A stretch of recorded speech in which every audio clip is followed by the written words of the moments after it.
वृंदावन मकरंद ब्रज वनिता सब पुष्प है कि भमरासी ब्रज चंद।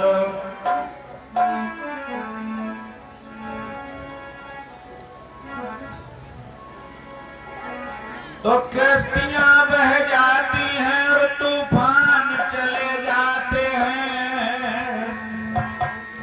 और इंसान चले जाते हैं पर नाम रह जाते हैं।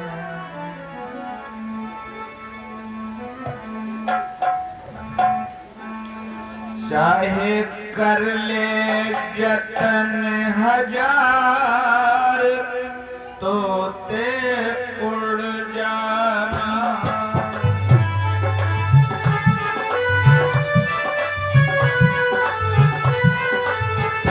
चाहे कर ले जतन हजार तोते उड़ जाना।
यत्र तत्र सर्वत्र से पधारे हुए श्रोतागण, परम पूजनीय माताएं बहनें, गुरुदेव भगवान के चरणार बिंदों में नमन वंदन करते हुए व्यास आसन वरासीन होकर सनातन धर्म की मर्यादा को कायम रखते हुए अल्प बुद्धि तुक्षवाणी के द्वारा अथाह ज्ञान भंडार मोक्ष स्वरूप भगवान योगीराज श्री कृष्ण चंद्र जी की बांगमयी मूर्ति श्रीमद् भागवत कथा के सत्संग की ओर लेकर चलते हैं। प्रेमियों, भगवान का वो सत्संग है जो भगवान से मिलाता है, और जिस कथा से, जिस सत्संग से भगवान की प्राप्ति न हो, ज्ञान वैराग्य भक्ति का संगम न हो, वो किस काम की कथा। आइए प्रेमियों, श्री सुखदेव जी महाराज भागवत के माध्यम से राजा परीक्षित को पवित्र सत्संग सुनाकर के उनके जीवन को कल्याणमय बनाने का प्रयास कर रहे हैं। सत्संग अंतिम घड़ियों में पहुंच चुका है। प्रेमियों, आज 7वां दिन है। जीवन खत्म हुआ तो जीने का ढंग आया, और समा बुझ गई तब महफिल में रंग आया, तो फायदा क्या हुआ। आइए प्रेमियों,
बोलिए सच्चिदानंद भगवान की।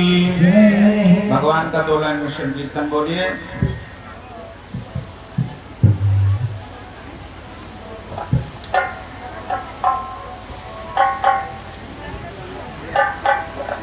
जब से गए लौट के नहीं आए, खूब जाने कन्हैया बिलुमाए, खूब जाने कन्हैया,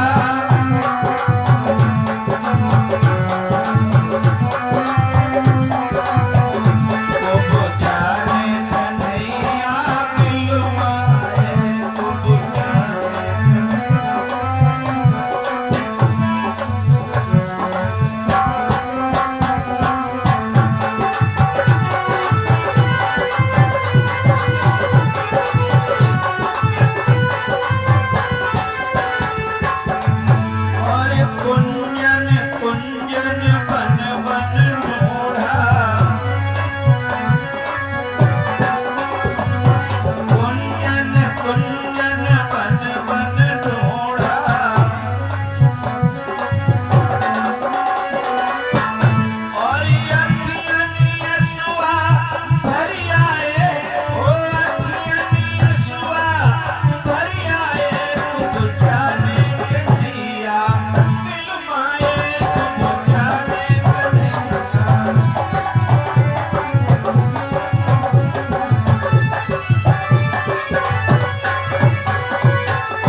श्री सुखदेव जी महाराज राजा परीक्षित से कहते हैं, राजन,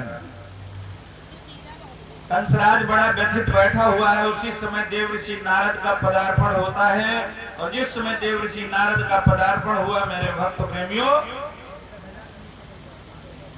स्वागत करता है महाराज नारद का। तो नारद महाराज कहने लगे कि बड़े दुखी हो कंसराज, क्या बात है।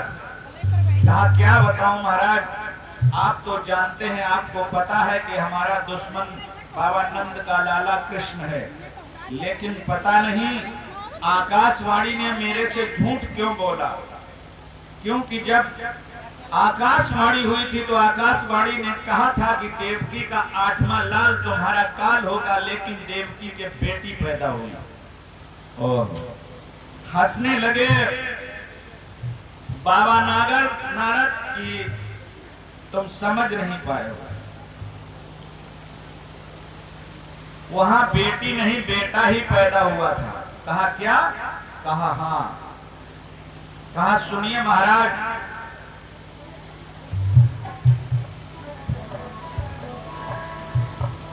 जिस रोज कृष्ण का जन्म हुआ और उस रोज जाल फैलाया गया और लड़की नंद की मंगाई गई और कृष्ण वहां पहुंचाया गया।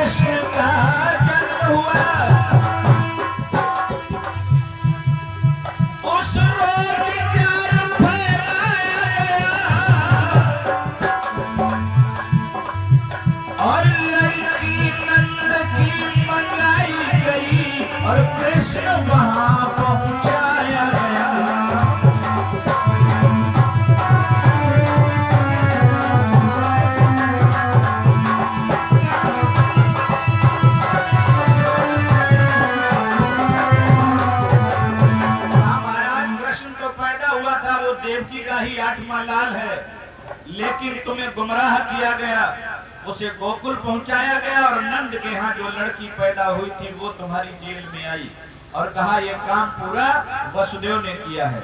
आज तलवार को निकाल लेता है और वसुदेव जी को मारने के लिए तैयार होता। उसी समय नारद बाबा ने कहा नहीं नहीं, ऐसा काम मत करना, अगर तुम ऐसा काम करोगे तो वो तुम्हारा काल तुम्हारे हाथ में कभी नहीं आएगा। वसुदेव और देवकी से उसका रिश्ता है, उस रिश्ते से बंध करके वो एक दिन तुम्हारे पास जरूर चला आएगा। कहा इन्हें सुरक्षित रखो। तो कंसराज ने वसुदेव और देवकी को पुनः कड़ी कारागार में डाल दिया और देवकी से कहता है कि तुमने मेरे साथ में छल किया है।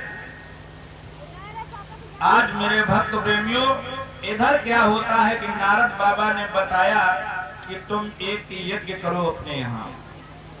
कहा तुम अपने यहाँ एक धनुष यज्ञ का आयोजन करो और उस धनुष यज्ञ में कृष्ण बलराम को बुलवाओ। कंस कहने लगा महाराज उन्हें बुलाने के लिए वहां जाएगा कौन? मैंने जितने बहादुरों को भेजा उनमें से लौट करके एक भी वापस नहीं आया। तो कहा एक ऐसा व्यक्ति आपके यहाँ है वो जा सकता है, जो वसुदेव जी का मंत्री है, उनका नाम है अक्रूर। आप उन्हें भेजिए। आज उसी समय जो है अक्रूर को बुलवाता है कंस और कहता है कि महाराज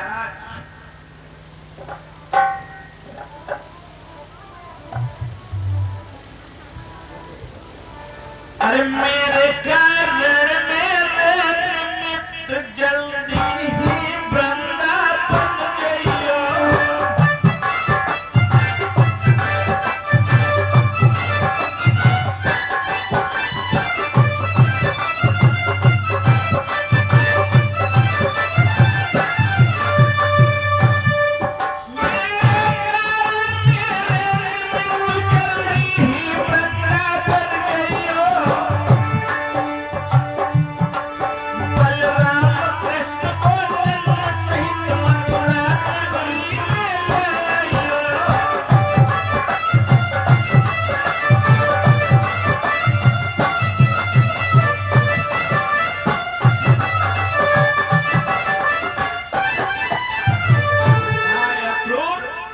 मथुरा से वृंदावन चले जाओ और हमारा ये निमंत्रण पहुंचा दो नंदराय जी के पास में कि हमारे यहाँ धनुष यज्ञ का आयोजन होने जा रहा है और उसमें जो है बलराम कृष्ण सहित आपको आना है। आज जिस समय आदेश दिया, फरमान लिख करके दे दिया है, तो अक्रूर जी मन में निश्चय करते हैं कंसराज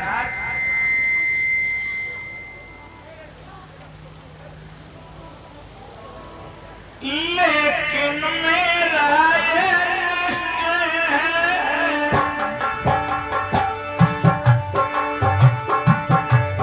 उनकी आने की देरी है, फिर काल तुम्हारे सर पे है मथुरा मोहन की फेरी है।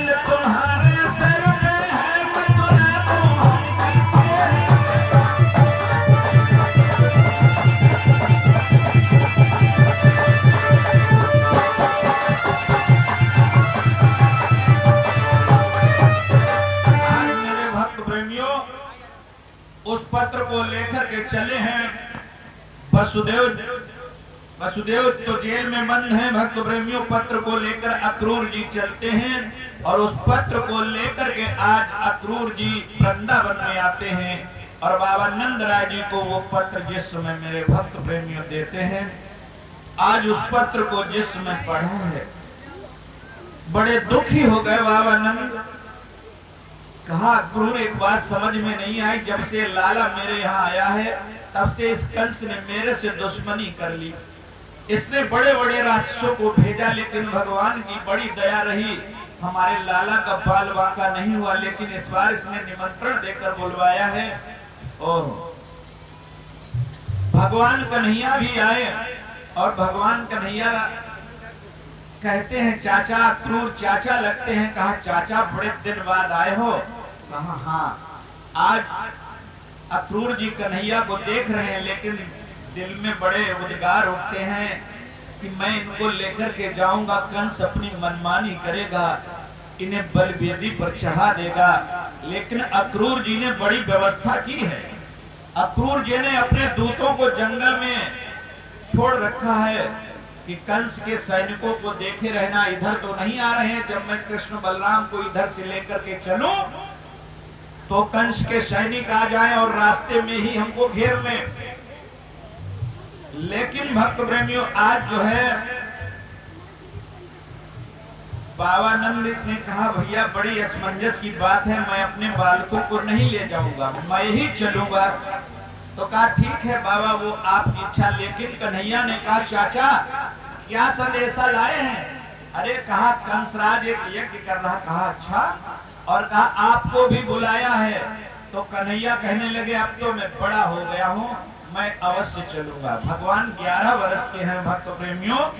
आज चलने के लिए भगवान भी तैयार होते हैं। सुबेरा होता है जिस समय, आज भगवान ने अपनी पूरी ग्वाल वालों की टोली को बुला लिया है।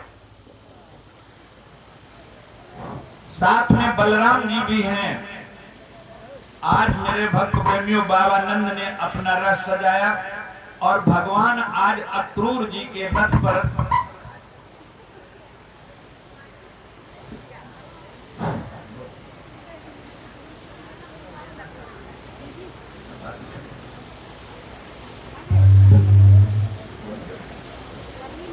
इसी बीच में कुछ दाताओं की सूची इस प्रकार से है। 51 रुपया राजेश कुमार यादव जब्बी परिवार, 51 रुपया मनोज यादव जब्बी परिवार, 101 रुपया मामा, क्या लिखा भैया, नीलवल, हाँ नीलवल रोड, 50 रुपया अमित टनियावा, 50 रुपया सदस्य सक्सेना टनियावा,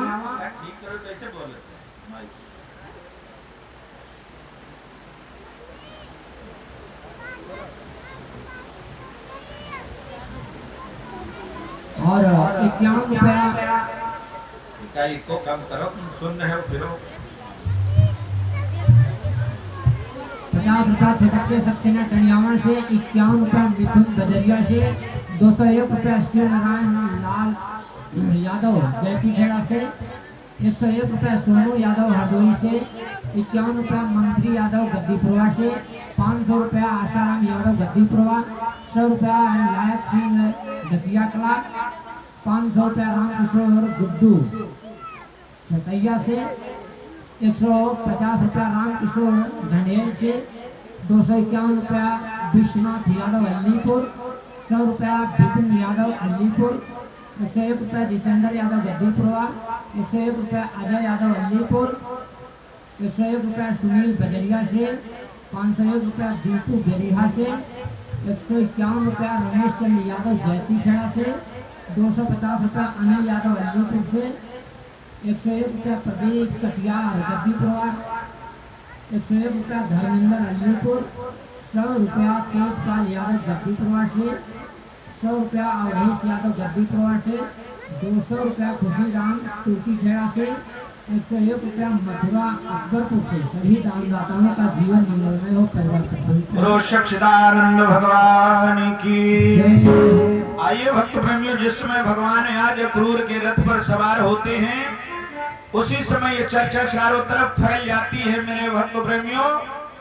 तो आज चारों तरफ से भगवान के रथ को गोपियों ने घेर लिया है और कहती हैं, अरे ब्रह्मा भी बड़ा मस्करा है जिसने इसे अक्रूर नाम दे डाला है। अरे ये तो बड़ा क्रूर है, तो मेरे जीवन धन को लेके जा रहा है। आज चारों तरफ से अक्रूर के ऊपर लाठियां बरसने लगती हैं मेरे भक्त प्रेमियों। लेकिन भगवान ने सबको समझाया, कहा आप लोग चिंता न करें, मैं जरूर लौट करके आऊंगा, मैं कहीं जा नहीं रहूंगा। आज मेरे भक्त प्रेमियों, भगवान का रथ जिस समय चलता है तो भगवान को याद आई। क्या याद आया?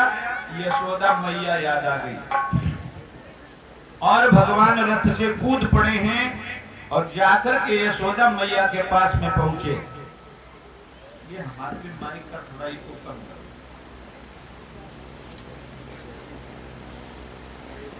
आज जिस समय भक्त प्रेमियों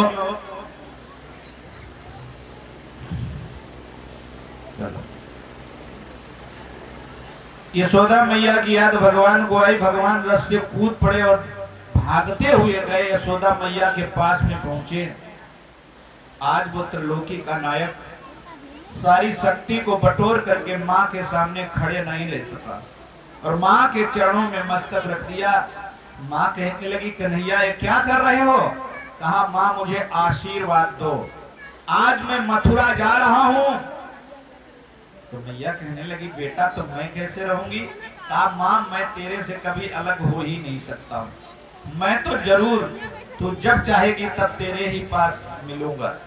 मेरे भक्त प्रेमियों, आज जो है भगवान कन्हैया बोले, मैया तेरे जैसी माँ और मेरा जैसा लाला इस दुनिया में न पैदा हुआ और न होगा। माँ दिन रात उराने बिराने सहे, मेरी मैया ने नाई धरी निठुराई।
भगवान कन्हैया ने आशीर्वाद लिया और पलट करके जिस समय चले और रथ में बैठ गए।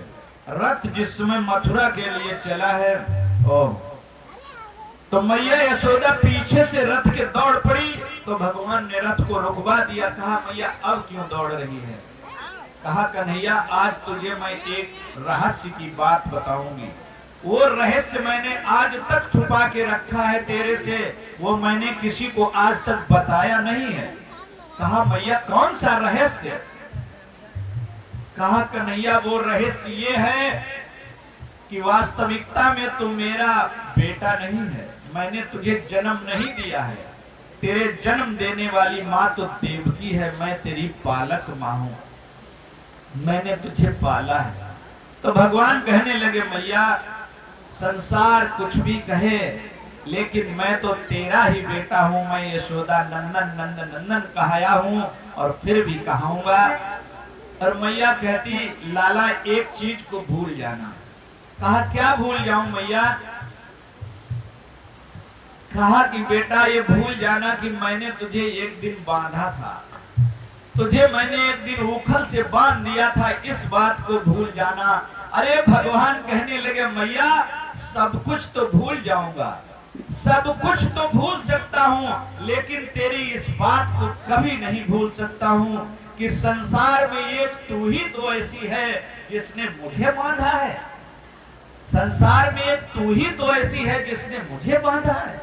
और लोगों भगवान को कौन बांध सकता है? ओह कहा मैया तेरे इस बंधन को तो मैं कभी भूल ही नहीं सकता हूं, तेरे उस प्रेम के बंधन को मैं कभी नहीं भूल सकता हूं। भगवान ने फिर चरण स्पर्श किए और पुनः रथ में सवार हो गए और बैठ गए। सब देख रहे हैं, यशोदा मैया फटी फटी आंखों से देख रही है, रथ जा रहा है। कहती है यशोदा अब रथ कड़ियो कन्हैया को दूर, अब रथ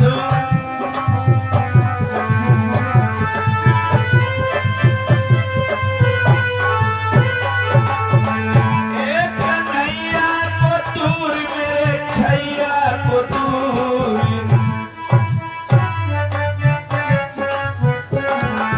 अब रथ कड़ियो कन्हैया को दूर,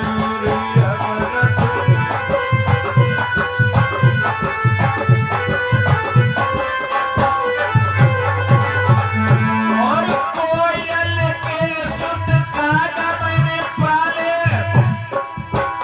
और प्यार नो भरपूर, और मुड़ीगा कन्हैया के मेरी गोदी से मैं हुई गई मजबूर। अब रथ कड़ियो कन्हैया को दूर, अब रथ कड़ियो शबरिया को दूर।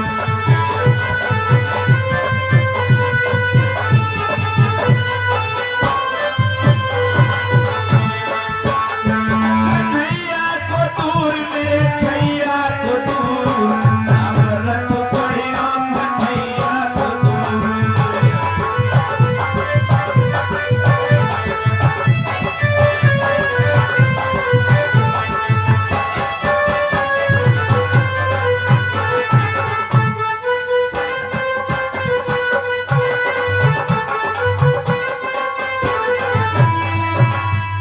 और हम चितवत वे देखत नाही, हम चितवत वे देखत नाही, और यशोदा भई मजबूर। अब रथ कड़ियो कन्हैया को दूर।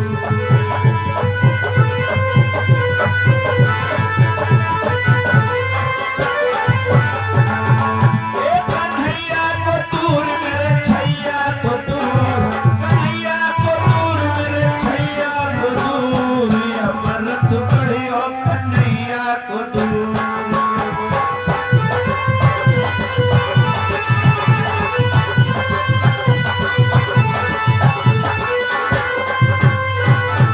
आज मेरे भक्त प्रेमियों इस तरीके से भगवान जो है चले जाते हैं, सब फटी फटी आंखों से देखते रह जाते हैं। जिस समय आज यमुना को पार करके रथ आज पहुंचा है मथुरा की सीट में भक्त प्रेमियों, तो आज भगवान ने और नंद बाबा ने जो है अपना डेरा मथुरा के बाहर यमुना बाग में डाल दिया है, मथुरा में प्रवेश नहीं किया है। अक्रूर जी से कहा कि आप जाइए, कल हम लोग मथुरा में प्रवेश करेंगे। तो मेरे भक्त प्रेमियों, उस रात सभी लोग उसी यमुना बाग में ठहरे हुए हैं। जो कुछ भी खाद्य सामग्री भोजन ले गए थे उसको शाम को खाया पिया, और बलराम और कृष्ण ने बाबा की सेवा की है। सवेरे होता है नित्य नैमित्तिक कार्यों से सब लोग निवृत्त हुए, तो भगवान कन्हैया कहने लगे बाबा, कहा हमारी इच्छा है कि हम जाकर के मथुरा नगरिया को देख आए। मनसुखा कहने लगा बिल्कुल चलो, चलते हैं। तो बाबा बोले कन्हैया देखो, ये गोकुल नहीं न वृंदावन है, ये कंस की मथुरा नगरी है, यहाँ का बहुत कठिन शासन है, यहाँ का राजा बड़ा ही दुष्ट है जिसको कंस कहते हैं। हाँ अच्छा बाबा, तो कहा वहां हम तुमको नहीं भेजेंगे। भगवान बोले बाबा हमने कभी नगर देखा नहीं है, हमने कभी शहर देखा नहीं है, इसलिए बाबा हमारी भी इच्छा है कि हम भी देखाएं। हम कोई लड़ाई झगड़ा नहीं करेंगे बाबा, बहुत जल्दी लौट आएंगे। तो बाबा ने समझ लिया कि अब ये मेरी बात मानने वाले नहीं है, तो कहा फिर जाओ जल्दी लौट के आना। तो चले हैं मेरे भक्तों। आज जिस समय मथुरा में प्रवेश किया है, तो मथुरा की माताएं बहनें भगवान बलराम कृष्ण को देखती हुआ आपस में बात करती हैं। क्या कहती हैं? सजनी सजन सलोने से किनकी आंख के पिरौने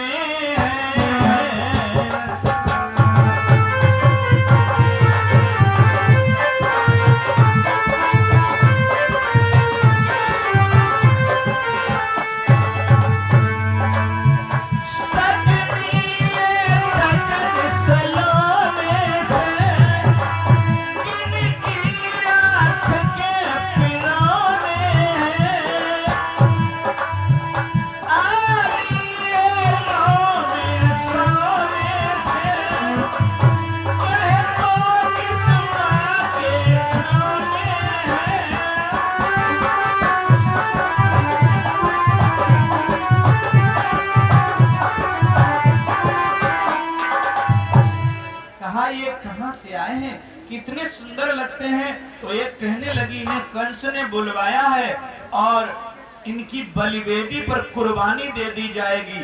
ओहो। तो एक कहने लगी तुम इन्हें जानती हो कौन है? कहा कौन है?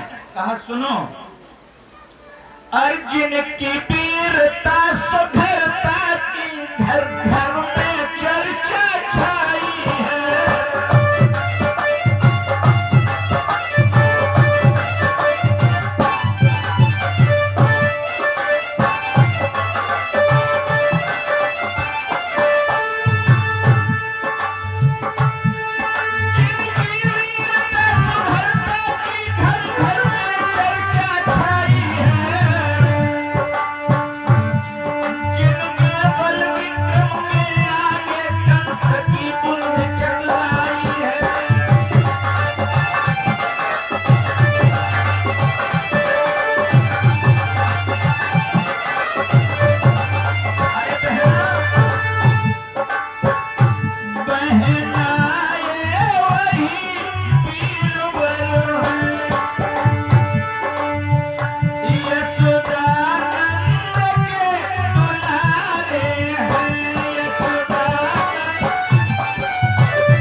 यशोदानंद के दुलारे हैं, और जो पीतांबर पहने वो कन्हैया है, नीलांबर पहने दाऊ बलराम जी हैं।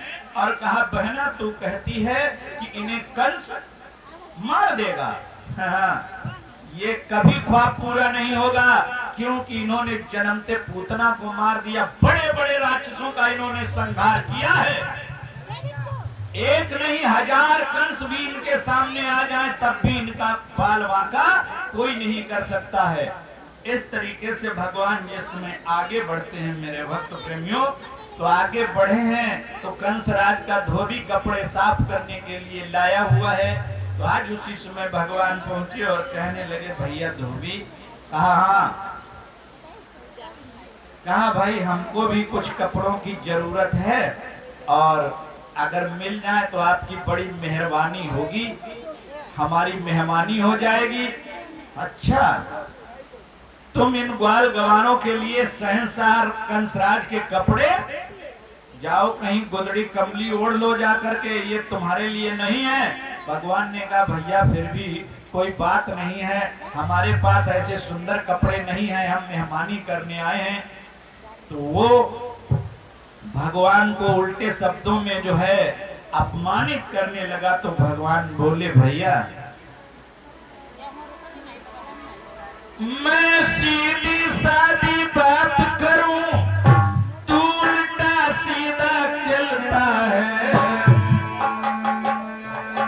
नालायक मेरे अमृत में तू क्यों ये जहर उगलता है।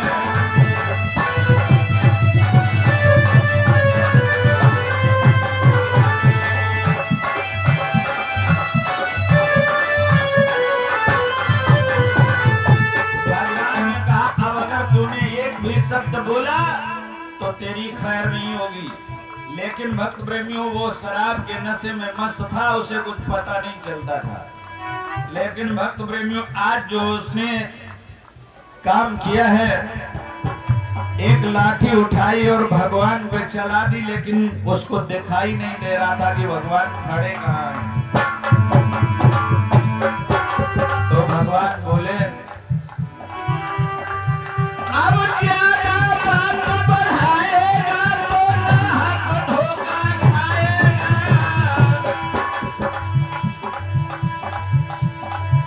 इस पर भी अब तो तू बाजी कपड़ा देकर ही जाएगा।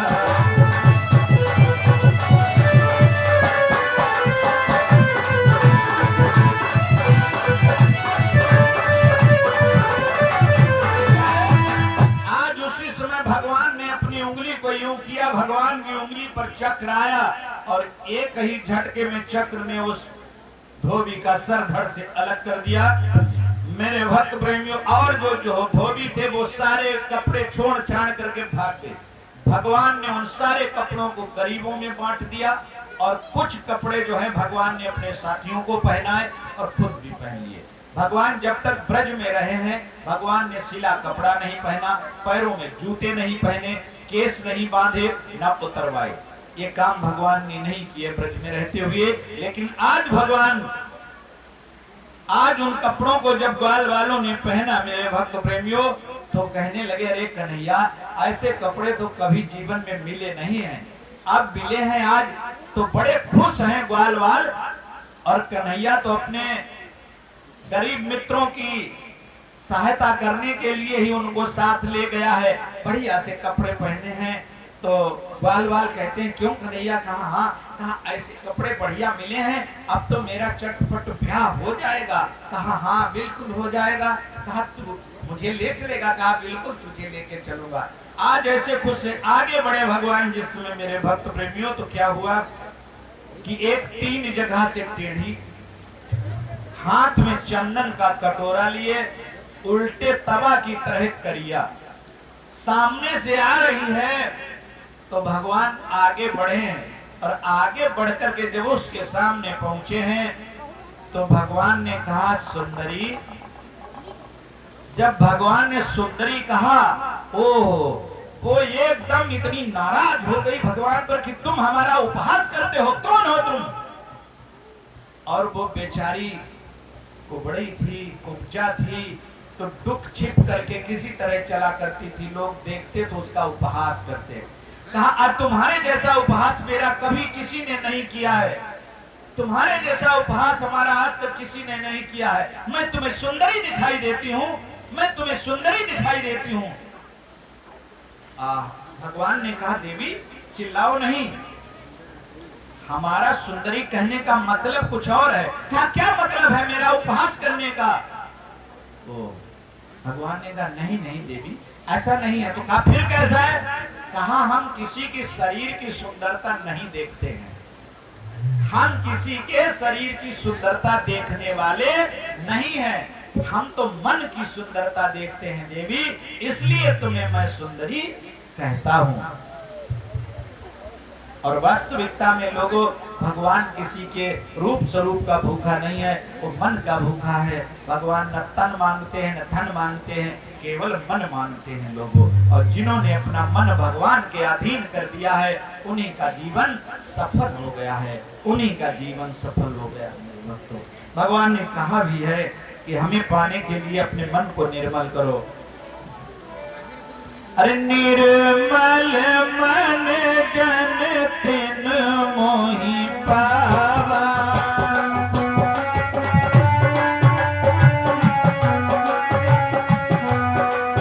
निर्मल मन जन तिन मोहि पावा, निर्मल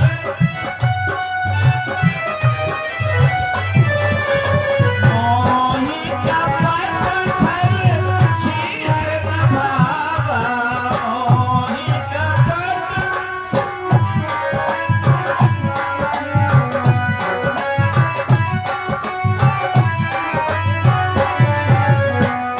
भगवान ने कहा मुझे वही प्राप्त कर सकता है जिसका मन निर्मल हो गया है, वही प्राप्त करेगा देवी, इसीलिए मैंने तुम्हें सुंदरी कहा है। ओह आगे बढ़े भगवान भक्त प्रेमियों, और बलदाऊ भैया से कहा कि अगर तुम कहो तो मैं इसे बिल्कुल सीधा कर दूं।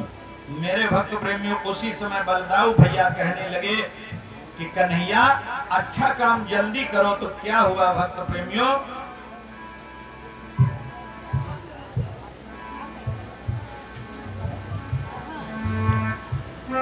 रुचि पाए कैसे बलदाऊ की,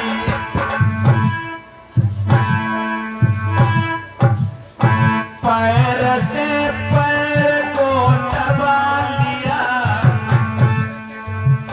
थोड़ी में तन को हाथ देके सीधा ऊपर को उठा दिया, सीधा ऊपर।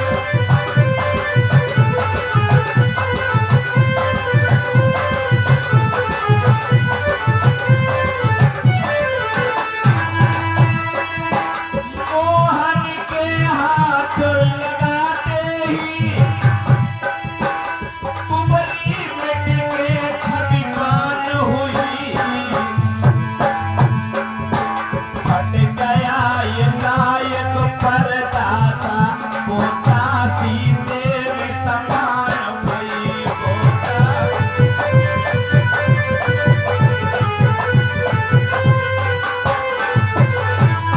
आज एकदम वो सीधी हो गई और इतनी सुंदर लगने लगी जैसे विश्व सुंदरी हो। अब तो सब बड़े भौचकिए कैसे हो गया, लेकिन भक्तों जिसका संबंध संपर्क भगवान से हो जाए उसके लिए कुछ भी असंभव नहीं है।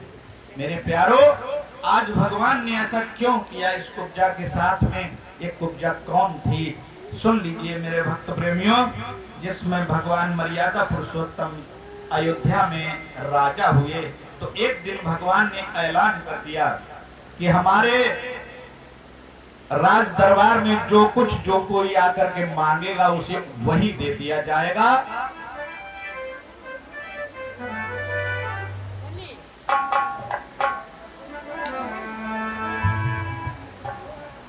भगवान श्री राम का दरबार लगा था,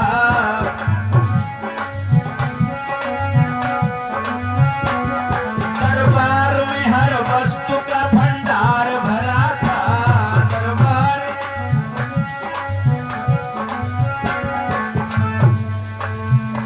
प्रभु जी ने सबकी आरज़ू पूरी कर दी, आई थी खाली झोलियां भगवान ने भर दी, आई थी खाली झोलियां भगवान ने भर दी।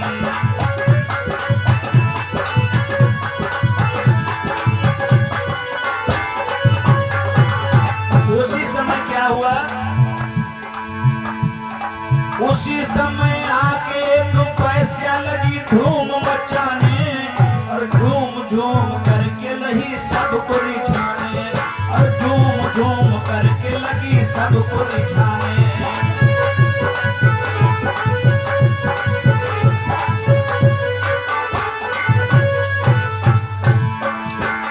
खोई हुई सुध बुध में वो तो झूम रही थी, खोई हुई सुध बुध में वो तो झूम रही थी, और झूम झूम राम चरण चूम रही थी। हाँ झूम झूम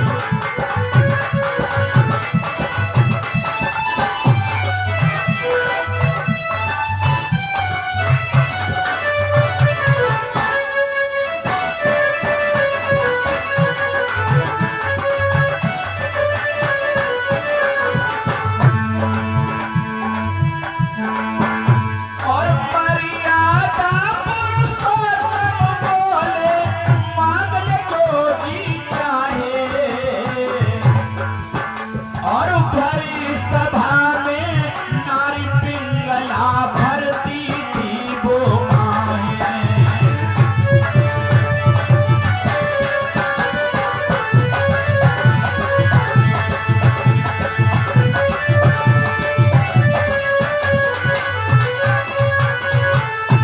आज भगवान राम ने कहा मांग ले पिंगला, क्या मांगना चाहती है? ये अयोध्या के राज दरबार की एक राज नर्तकी है जिसका नाम है पिंगला। तो कहती है राम, पत्नी बनूं तुम्हारी, पत्नी बनूं तुम्हारी, अर्जी प्रभु हमारी, मर्जी प्रभु तुम्हारी।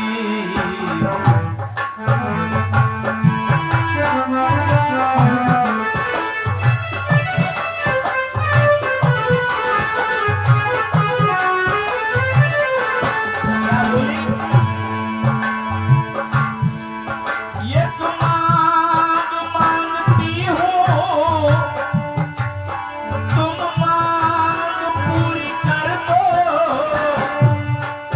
तुम मांग मेरी भर दो, ऐसा इतना कर दो।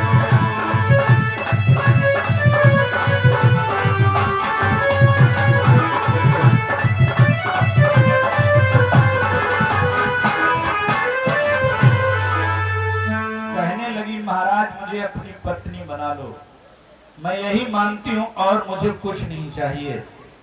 उसी समय भगवान राम बोले, पिंगला वरदान पूरा होगा, इसमें न फर्क आए, देता तुम्हें वचन है ये राम निभाए।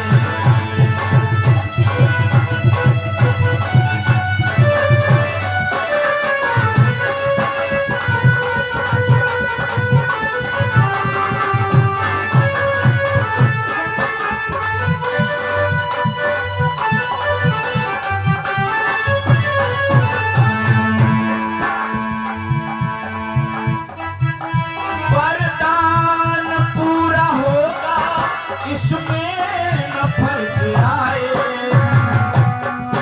देता तुम्हें वचन है ये राम निभाए।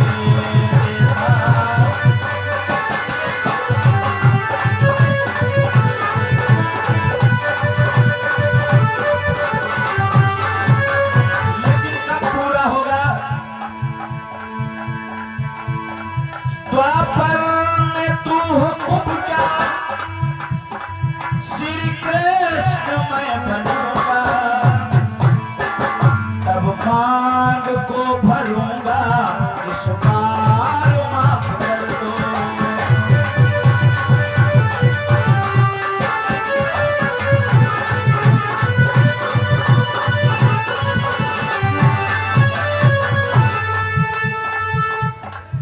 गहरा है सुख का सागर, रामानंद सुनाएगा कर,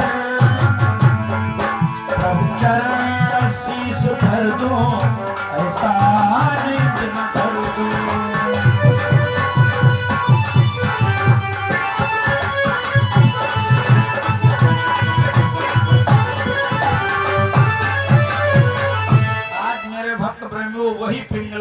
करके कुब्जा बनी है। भगवान ने आज अपना प्रण पूरा किया, उससे अपने चंदन लगवाया मस्तक पर, और इसके बाद में भगवान आगे बढ़े हैं। आगे बढ़े तो एक सुदामा नाम के माली थे, उनकी फूलों की दुकान थी। उन्होंने सबको बड़े बड़े सुंदर मालाओं से सुसज्जित किया। और एक दर्जी की दुकान थी, हमारे देश राज्य जैसे भैया, हाँ, तो इनके यहाँ जब भगवान पहुंचे तो उन्होंने जो भगवान के कपड़े ढीले ढाले थे उनको सब फिट करके सिल के पहना दिया। हाँ, और आगे बढ़े तो भैया सब लोग भगवान का सम्मान कर रहे हैं। बनिया लोगों ने विचार किया कि इन्होंने बड़े बड़े राक्षसों को मारा है, हो सकता कंस को भी मार दें, तो ये यहाँ के राजा होंगे। तो बनिया लोगों ने और तो कुछ नहीं दिया, बनिया लोगों ने भगवान को, पूरी पार्टी को पान से सम्मान किया, पान खिलाए सबने, हैं? हाँ, पान से सम्मान किया, हैं? लेकिन कुछ ऐसे लोग भी थे जो अपने को बहुत कुछ समझते थे कि हम नहीं इनके पास जाएंगे, हैं?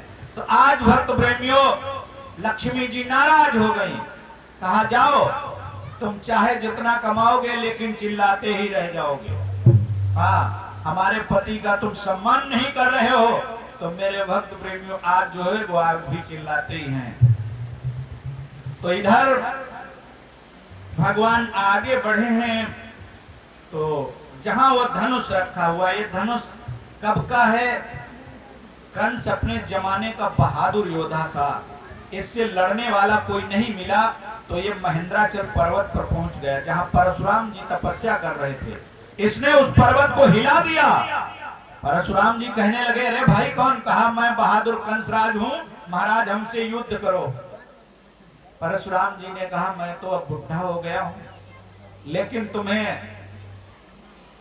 एक वरदान दे रहा हूं। कहा बताइए महाराज। कहा ये धनुष ले जाओ और इसे सुरक्षित रखना, और जिस दिन इसको जो आकर के तोड़ देगा वही तुम्हारा काम पक्का कर देगा। आज वही धनुष रखा गया, और ब्राह्मणों ने बताया है कि इस यज्ञ में 5 दिन में, अगर 5 दिन यज्ञ निर्विघ्न हो जाएगा तो तुम्हारा शत्रु मारा जाएगा, अगर 5 दिन में कोई विघ्न आ गया तो यजमान मर जाएगा। ये शर्त थी। तो आज 5वां दिन है यज्ञ का, भगवान उसी धनुष की ओर जा रहे हैं, लेकिन वहां बैठे हुए बड़े बड़े योद्धा पहलवान पहले से ही तैयार है कि इधर कोई आ न जाए, सुरक्षा में लगे हुए हैं। जिस समय आते हुए देखा भगवान ग्वाल, कहा अरे लौट जाओ, इधर रास्ता नहीं है, आगे जाओ, उधर राज दरबार का रास्ता है। भगवान ने कहा भैया हम लोग पहली बार आए हैं, इसलिए हम देखना चाहते हैं घूम टहल करके। अरे कहा नहीं इधर नहीं आना। अरे कहा भाई हम लौटे जा रहे हैं लेकिन थोड़ा देख लेने दो। कहा ठीक देख लो, लेकिन जल्दी लौट जाओ। तो भगवान गए, उन्होंने धनुष के पहले तो एक परिक्रमा लगाई और धनुष को मन ही मन प्रणाम कर लिया। और बात वही हुई भक्त प्रेमियों, जो बात त्रेता में हुई थी जनकपुर में, किसी ने ये नहीं जान पाया कब भगवान ने तोड़ दिया, वही चीज यहाँ भी हो गई। और ये तारे तारे लंबा धनुआ नाथ में उठा लो उंगली पर।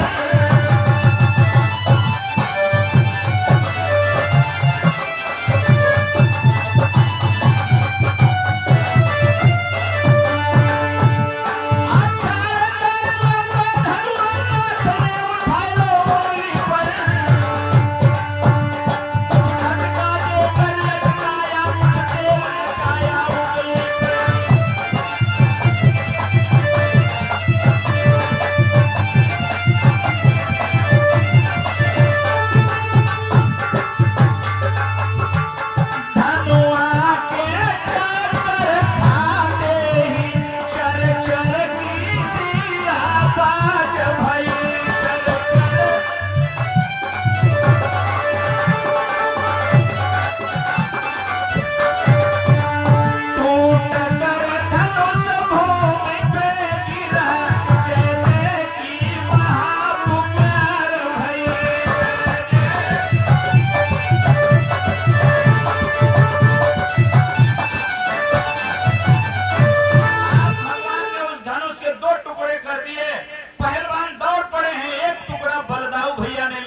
कन्हैया ने मार मार करके सारे पहलवानों को धराशायी कर दिया।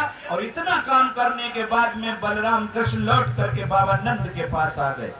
जिस समय बाबा नंद के पास में आए हैं तो बाबा नंद नहीं समझ पाए। देखा बढ़िया फूल की मालाएं पहने, बढ़िया कपड़े पहने हैं, ओहो पान भी खाए हैं। हाँ बच्चों, ये तुमको कहां से मिला है? कहा हमने जिससे कहा कि मैं नंदराय जी का छोरा हूँ, कहा बाबा किसी ने मुझे वस्त्र दिए, किसी ने मालाएं पहनाई और किसी ने पान खिलाए। बाबा नंद भोले हैं, कहने लगे मैं भी तो यहाँ सबका सम्मान करता रहा हूँ, मेरे बालकों का सम्मान किया कोई बड़ी बात नहीं है, आज का ठीक है। इसके बाद में जो है नंदराय जी आज राज दरबार में चल देते हैं। दूसरे दिन कन्हैया भी चला है और जाकर के कन्हैया आज इसके यहाँ एक कुबलिया पीड़ नाम का हाथी था कंसराज के पास में, जिसमें 10,000 हाथियों की ताकत थी। उसको शराब पिलाई गई, मेन गेट पर लगा दिया गया। कहा इधर से अगर कृष्ण बलराम आए तो उनको यहीं मरवा दिया जाए। आज कृष्ण और बलराम जिस समय वहां पर पहुंचते हैं तो फीलवान ऊपर बैठा है। भगवान ने उससे कहा भैया अपना ये हाथी हटा लो, हमें मामा कंस के यहाँ जाना है। तो फीलवान कहने लगा सुनो। तब फीलवान बोला अंदर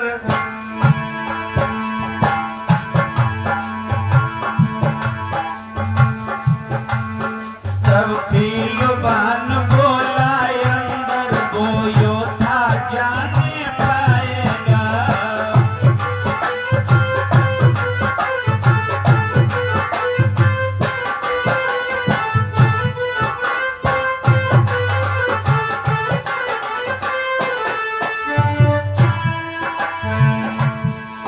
जो अपनी माता के बल का सच्चा परिचय दिखलाएगा।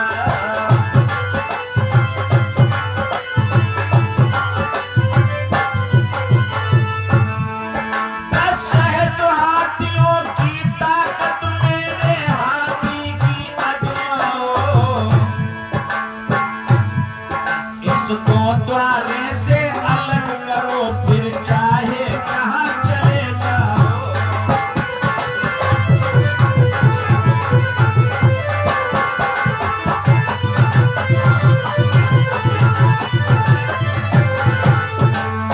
भगवान ने कहा भैया ये हाथी हटा लो। उसने कहा ये ऐसे नहीं हटेगा, अगर तुमने अपनी माँ का दूध पिया है तो इसे हटा दो और चले जाओ। आज जिस समय का भगवान ने बलदाऊ भैया को इशारा किया, बलदाऊ भैया ने झपट करके हाथी की पूंछ को पकड़ा, कन्हैया ने सूंड को पकड़ लिया और दोनों भाई हाथी को आगे पीछे ठेलने लगे तो हाथी रबड़ जैसा बढ़ने लगा।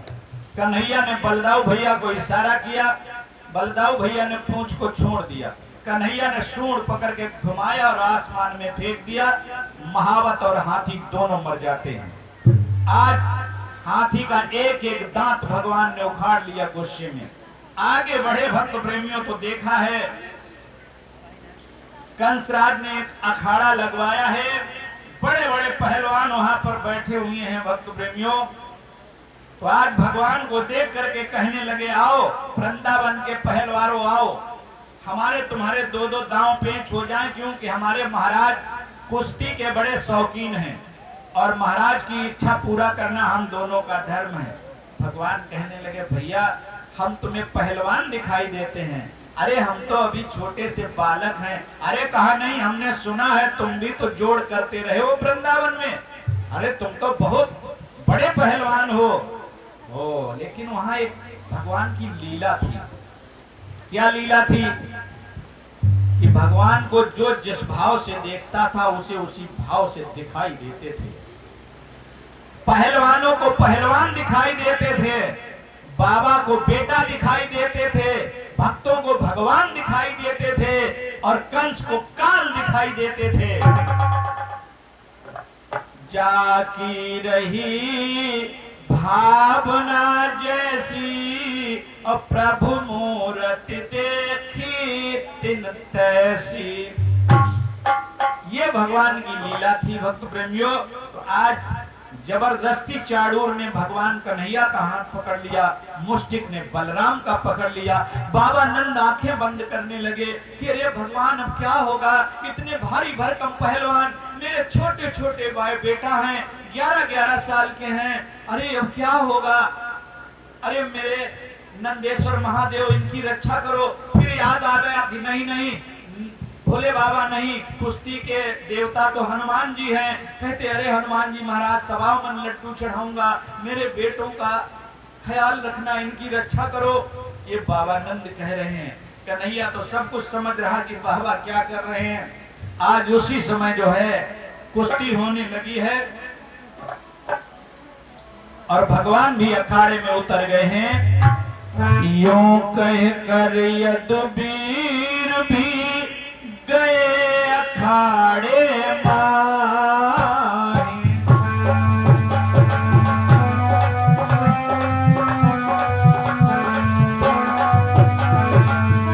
और खींच लंगोटा ताल भर लगे ठोकने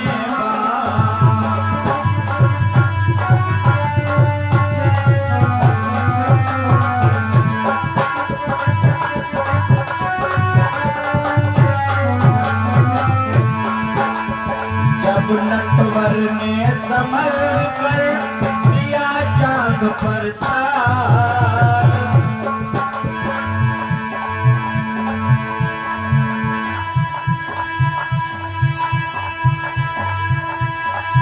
और भूमंडल हिलने लगा, कांप गया पाताल।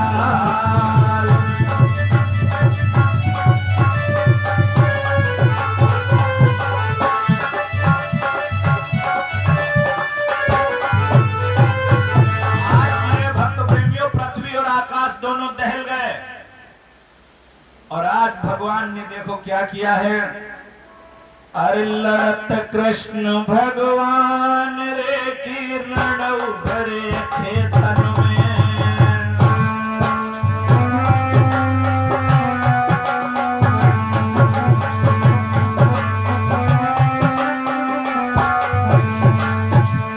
और लड़त कृष्ण भगवान रे की रणौ भरे खेतन में,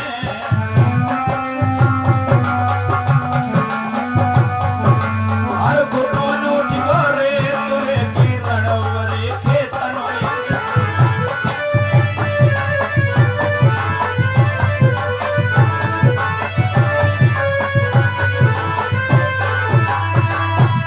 महाराज की काऊ बालुन बाको जाए, और पाई समय में कृष्णचंद्र चारूर को देखनी लाए। ओरे बंसी वाले श्याम की लीला तेरी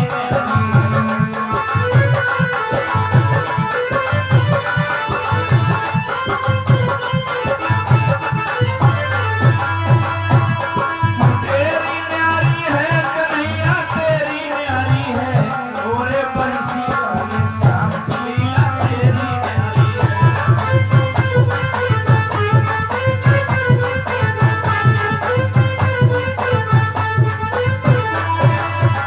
आज मेरे भक्त प्रेमियों, भगवान ने चारूर को उठा करके बीच अखाड़े में मारा, दुनिया छोड़ करके चारूर चला गया। बलदाऊ भैया ने देखा तो उन्होंने मुष्टि को उछाल दिया, ऊपर को गिरा तो एक मुक्का मारा, मस्तक फट जाता है, वो भी दुनिया छोड़ करके चला गया। और जो पहलवान थे वो तो ऐसे ही मैदान छोड़ करके भाग गए।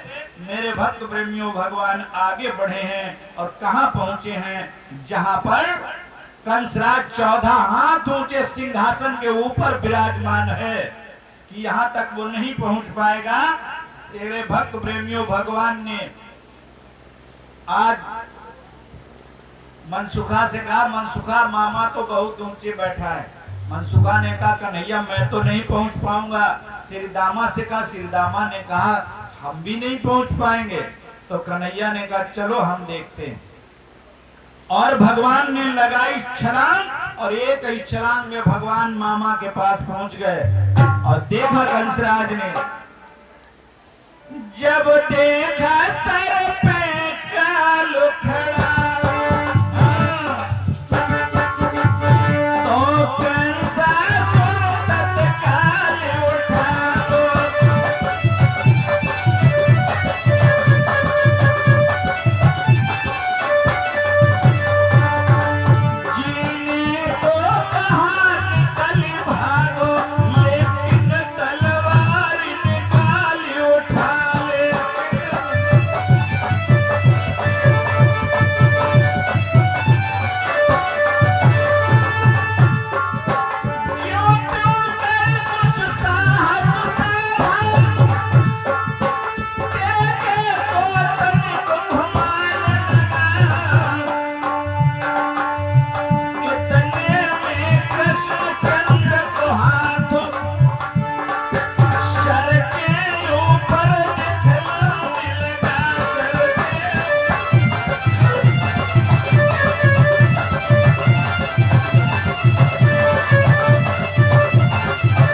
करके और सिंहासन से नीचे फेंक दिया। आज आकर के मामा नीचे गिरा और भगवान ने एक मुक्का मारा, कंसराज भी दुनिया को छोड़ करके चला गया। मेरे भक्तों, आज जो है जब भगवान ने कंसराज का कल्याण कर दिया तो कंस की पत्नियां अष्टि और प्राप्ति जो जरासंध की पुत्रियां हैं वो रोने लगी हैं और विलाप करती हैं अपने पति के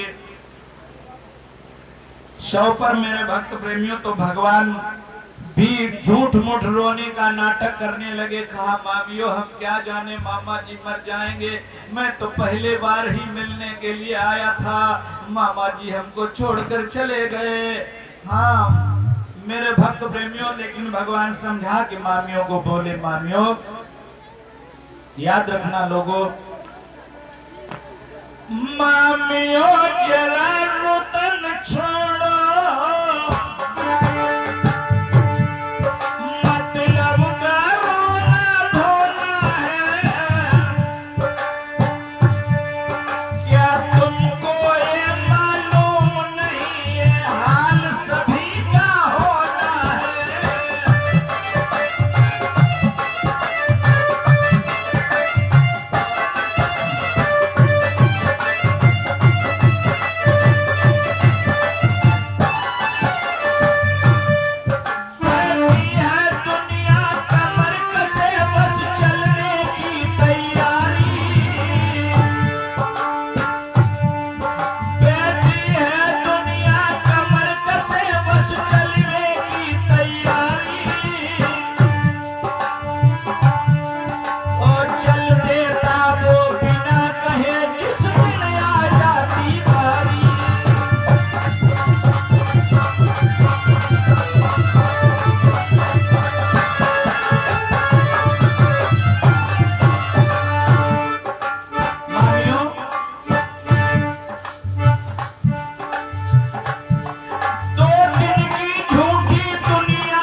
सभी का होना है।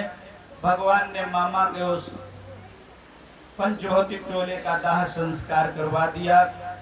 इसके पश्चात भगवान ने माता पिता की बंद छुड़ाई, नाना उग्रसेन को जेल से निकाला और उन्हें राजा बनाया। भगवान स्वयं राजा नहीं बने। मेरे भक्त प्रेमियों, इस तरीके से आज ये कथा का 7वां दिवस संपूर्ण हो रहा है भगवान की कृपा से, महती की कृपा से। मेरे भक्तों, इस संसार में जो आता है वो एक दिन जाता जरूर है।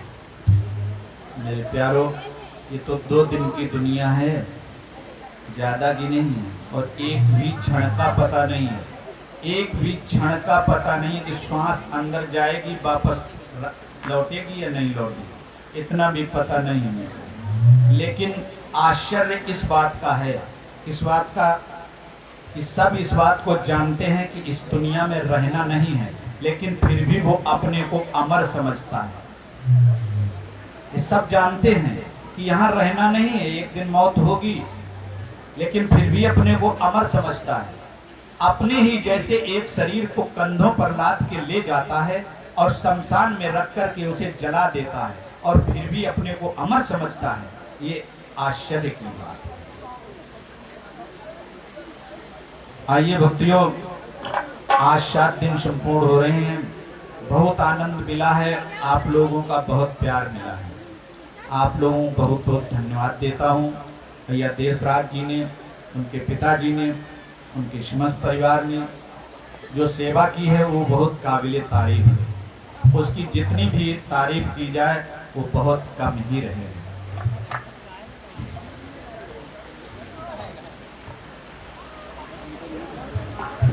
जय हो।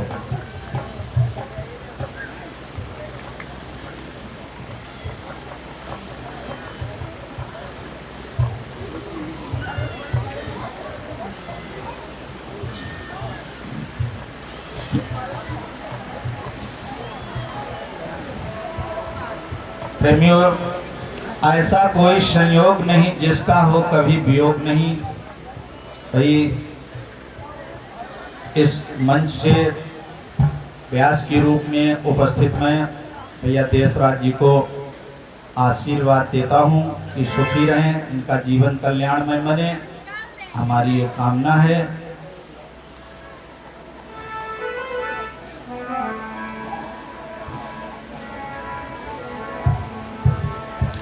और प्रेमियों, इन 7 दिनों में बहुत आनंद मिला है, आप लोगों का भी स्नेह प्राप्त हुआ है। आप लोग इस ऐसी रात्रि में आकर के जो है इस पंडाल की शोभा बढ़ाते रहे हैं।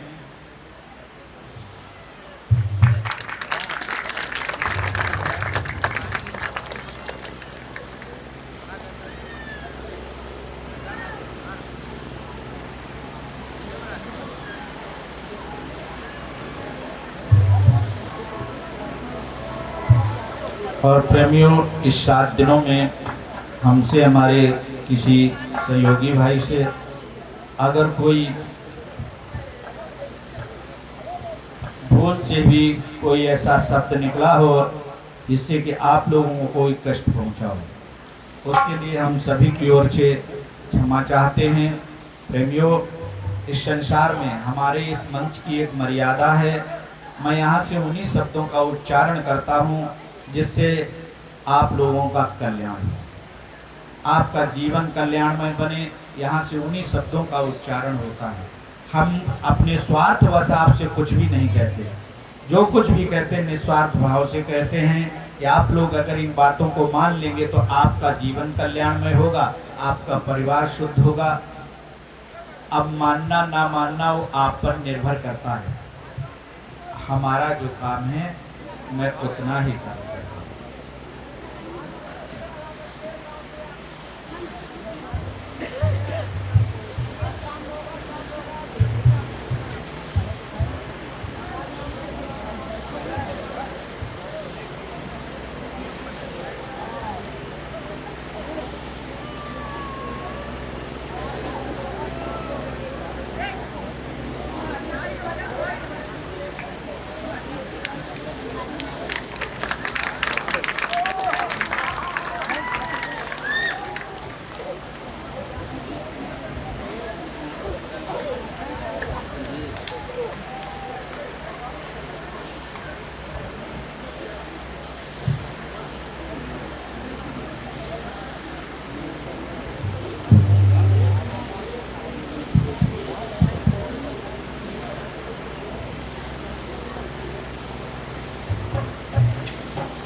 परदेसियों से ना अखियां मिलाना,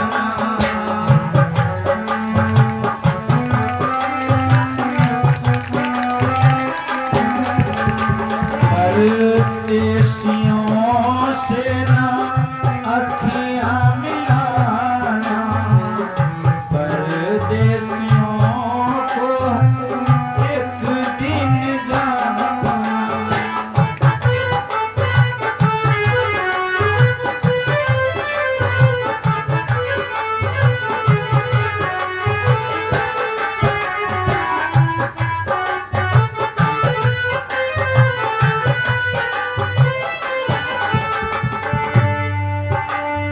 सच ही कहा है पंछी को, सच ही कहा है पंछी को, रात को ठहरे तो उड़ जाए दिन को।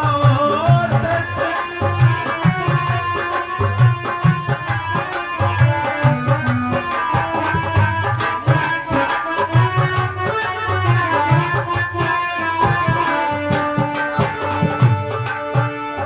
सच ही कहा है पंछी को, रात को ठहरे तो उड़ जाए दिन को। ऐसे निर्मोहियों से नेह ना लगाना, परदेसियों को है एक दिन जाना।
बागों में जब जब फूल खिलेंगे, बागों में जब फूल खिलेंगे, तब तब ये हर जाई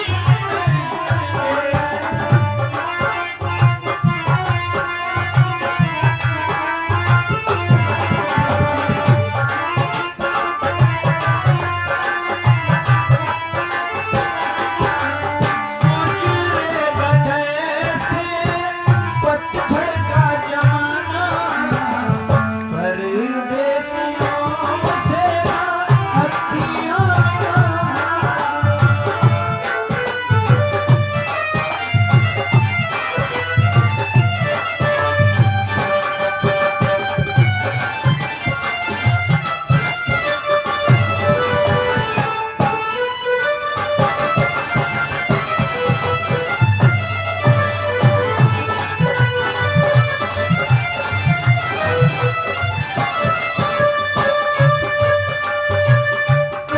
परदेसियों से ना अखियां मिलाना, परदेसियों को है एक दिन जाना। बोलो सच्चिदानंद भगवान की।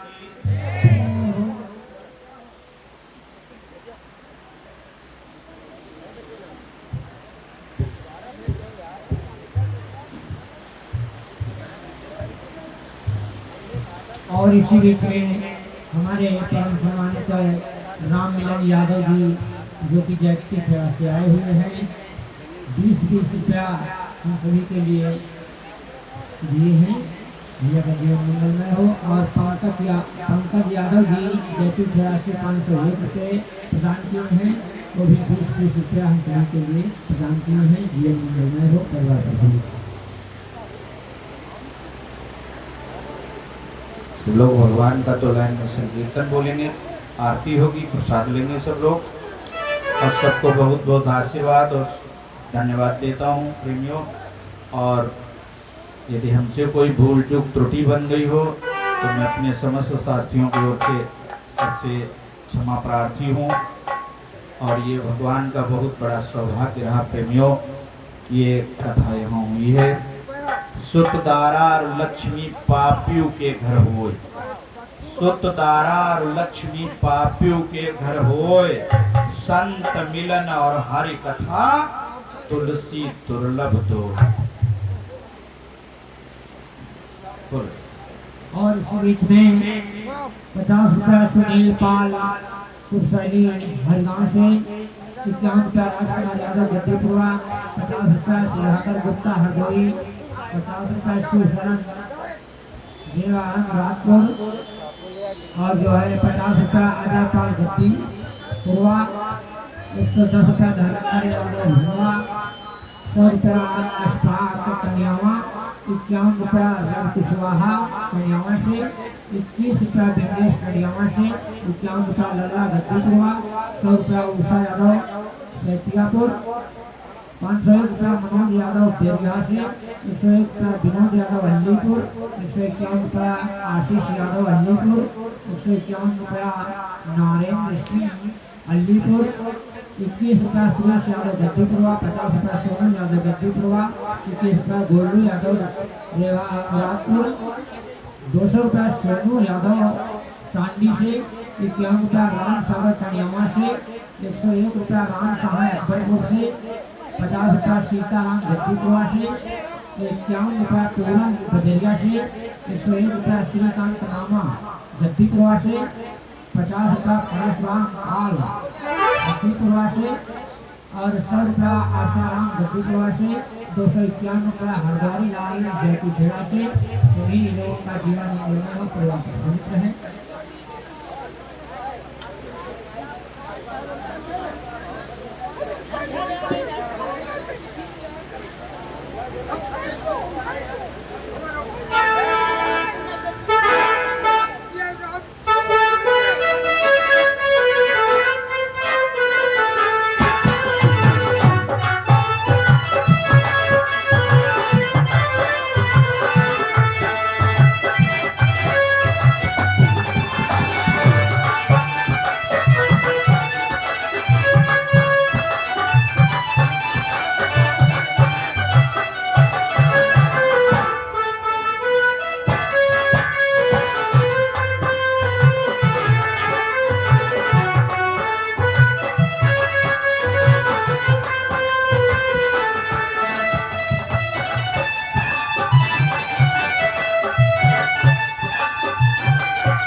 बोलिए सच्चिदानंद भगवान की। सब लोग भगवान का संकीर्तन बोलिए। ये केला वो खा ले जाओ। भगवान सहारा बन जाओ,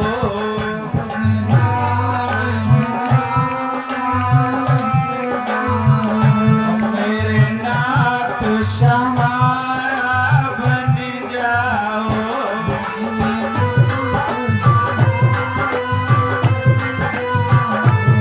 घनश्याम सहारा बन जाओ,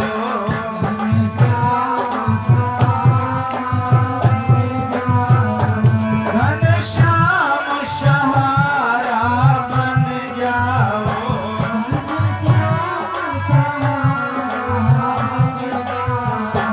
मेरे नाथ सहारा बन जाओ।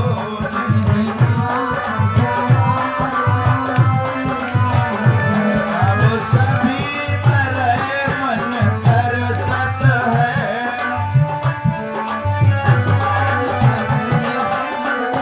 फिर क्यों न प्रेम रस बरसत है,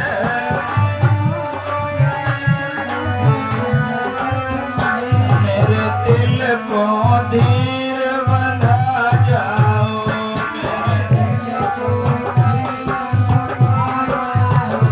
घनश्याम सहारा बन जाओ,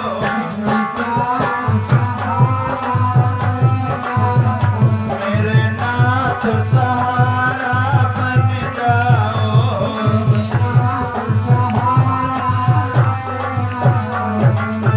बोलिए सच्चे दरबार की।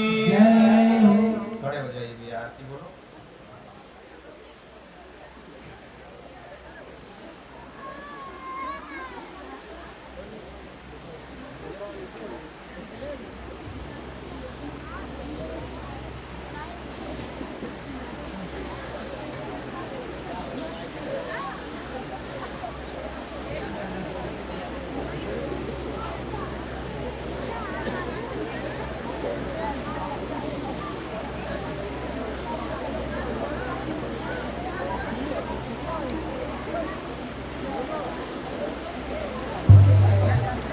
तेरी राजसी श्वासारे बातों में बीती जाए,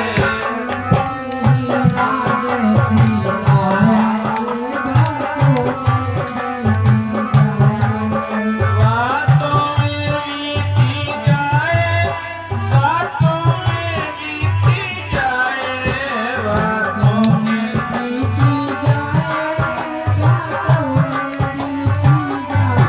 तेरी ही राजसी श्वासारे बातों में बीती जाए,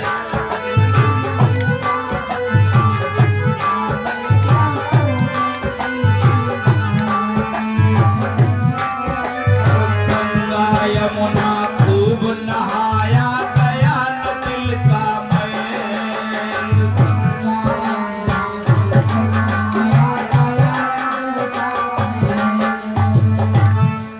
घर के कामों में लगा रहा और क्यों कोल्हू का बैल झूठा करता रहा, तमाशा रे बातों में बीती जाए,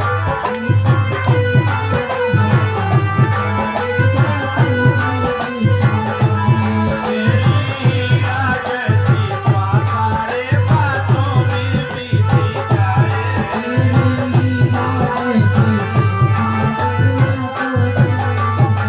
बोलो सच्चिदानंद भगवान की। भगवान की आरती बोलो।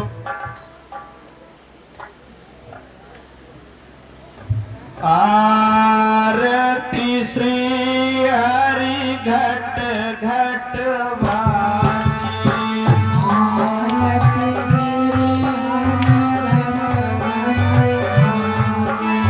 तेरी सच्चिदानंद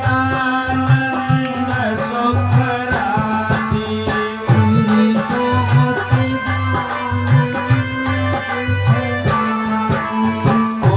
पुरुषोत्तम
सब संत हमारे सकल देव सब संत हमारे सतगुरु एक रस आनंद राशि सतगुरु करत आनंद राशि आरती श्री हरि घट घट वासी आरती श्री हरि घट घट वासी श्री सच्चिदानंद सुख राशि श्री सच्चिदानंद सुख राशि आरती नारद सारद स्वामी आरती नारद सारद स्वामी नाग भुषुंडी करुण सुख धामी नाग भुसुंड करुण सुख धामी व्यास आदि सुख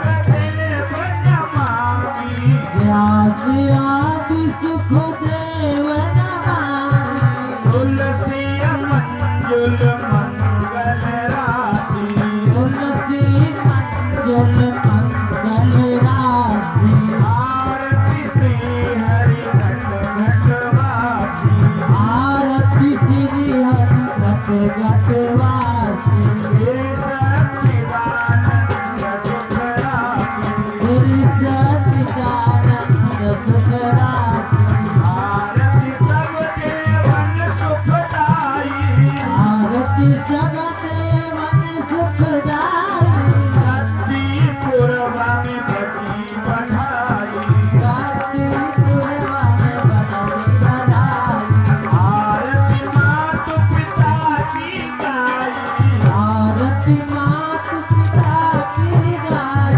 विनय जन्म दियो सुखदाई विनया जन्म दियो सुखदाई आरती अपने गुरु जी की गावे आरती अपने गुरु जी की गाई नित विद्या नहीं पढ़ावे नित विद्या नहीं पढ़ाए आरती अगर अमर अविनाशी आरती अजर अमर अविनाशी आरती श्री हरि घट घट वासी आरती श्री हरि घट घट वासी श्री सच्चिदानंद सुख राशि श्री सच्चिदानंद सुख राशि सुखी रहे आरती करैया सुखी रहे आरती करैया सुखी रहे आरती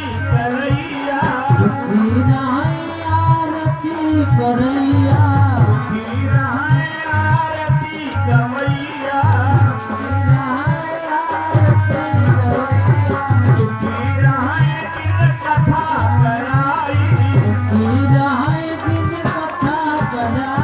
सुखी रहे केसराज मेरे भाई सुखी रहे सब नगर निवासी आरती श्री हरि घट घट वासी श्री हरि घट घट आसी श्री सच्चिदानंद सुख राशि श्री सच्चिदानंद सुख राशि श्री सच्चिदानंद सुख राशि श्री सच्चिदानंद सुख राशि आरती श्री हरि घट घट वासी आरती श्री हरि घट घट वासी आरती श्री हरि घट घट वासी आरती श्री हरि घट घट वासी रोज सच्चिदानंद भगवान की जय हो। भगवत रामचंद्र की जय हो। भगवती महादेव की जय हो। राधा कृष्ण भगवान की जय हो। वीर बजरंगबली की जय हो। दुर्गा मैया की जय हो। गंगा मैया की जय हो। यमुना मैया की जय हो। सरस्वती माता की जय हो। गौ माता की जय हो। लक्ष्मी माता की जय हो। सनातन धर्म की जय हो। यज्ञ पुरुष भगवान की जय हो। सच्चे दरबार की जय हो। सब देवों की जय हो। सब देवियों की जय हो। रात्रि महापर्व की जय हो। भागवत भगवान की जय हो। देशराज यादव जी की जय हो। ये माता पिता की, जय हो। उनके गुरु गोविंद की, जय हो। उनके समस्त परिवार की, जय हो। आए हुए भक्तों की, जय हो। और नहीं आए हैं उनकी भी, जय हो। सच्चे दरबार की जय। जय जय श्री राधे, जय जय श्री राधे, जय जय श्री राधे। आरती की बात मत करो, बैठ जाइए श्रोताओं। बहुत बहुत धन्यवाद, बहुत बहुत साधुवाद। आरती लीजिए, प्रसाद लीजिए और भगवान से प्रार्थना कीजिए कि फिर कभी ऐसा कोई सत्संग हो। कोई जरूरी नहीं हम यहाँ कोई अच्छा आदमी आए और बढ़िया सत्संग कराए। सबके लिए बहुत बहुत शुभकामनाएं। और इसी बीच में 51 रुपया श्यामपाल यादव गद्दी प्रवासी